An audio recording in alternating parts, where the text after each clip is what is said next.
And to talk about the ways in which presidents' decisions do matter. And I have this belief that the United States could be this like in the actually the greatest country in the world, right? And that it can do an immense amount of good if its people actually want to do so. We have to go back into the ways in which PEPFAR change a lot of, I think, the prospects for Zambian people, right? So just to go into PEPFAR, right, which is the President's Emergency Plan for AIDS Relief, right? George W. Bush focused on this country in 2003, right? And if you don't know, it's a life saving cocktail of anti retroviral medications, which costs so much money. But what the United States did is they built infrastructure to make it cheaper, right? They built networks, they built laboratories, they built clinics that use like American ingenuity and genius to say, hey, we're going to facilitate the transportation, the concoction, and the delivery of these drugs to the people that need it most. And it's going to be low cost to them, right? We're going to find a way to make it generic. We're going to find a way to make it cheap. And you want to know what he did? This man who ended up causing a war in the Middle East that did lead to the deaths of at least, I would say, a million civilians. He raised the age, life expectancy of Zambia to 67, right? So he raised the life expectancy of citizens of one country by 30 years just because of his priorities as president of the United States. And my thing about the ways in which Donald Trump applies his power is that he does not apply his power to preserve life.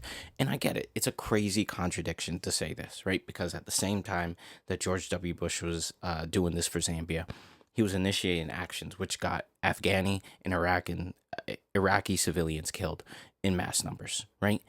But I think it also supports my point that a president does matter and their focus does matter, and that when a United States president decides that they want to do something good for a group, you start to see the most incredible changes. And it makes me sad to be like, hey, our president doesn't believe in that. He will literally allow you to die because he does not care about anyone. And that's a dangerous proposition. Also considering the power that a president has, right? George W. Bush and his PEPFAR program saved 20 million people. Like, you have to take that into account. That this is something the Trump administration, if that was their focus, to be like an arbiter of like good and peace and health in the world, could actually save an immense amount of lives, especially considering how stubborn the man is, right? But instead, right, I think so far, because of the way we cut USAID, we have 500,000 children dead, at least, and at least 200,000 adults dead, just throughout all the programs that we supported, right? We have active famines and droughts. We have medicine that's not being delivered to people so that certain diseases are allowed to re-proliferate and re-destroy countries that we had a handle on in trying to make sure that their standard of living went up. And so just going over that, 37 to 67, right? George W. Bush gave people in Zambia 30 more years of life, just on average. And that shows that it is possible.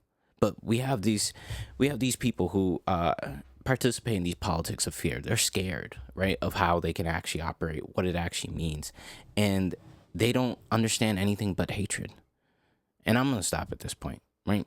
But I'm just trying to say that if Donald Trump actually did want to help people, if he was an actual good person, if the people in our government actually realized that they could actually make America like the greatest force of good in the world, like the way that Zambia was reversed, their I would say fortunes were reversed just by the decisions of a U.S. president.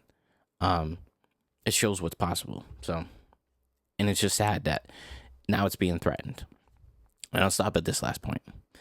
I don't know what happens if April 30th comes by and it goes into May 1st, right? Will the United States cut that, right? There will be excuses that it doesn't matter. We had a deal. They had to take the deal. They didn't take the deal. My thing is that someone else may just take up that mantle, right? I know, I don't know exactly if China would actually participate in it in the ways in which the United States has, but that is a role I think is better suited for the United States. I'm not going to lie about that. I would rather the United States do that than any other country. But here we are, so we'll see.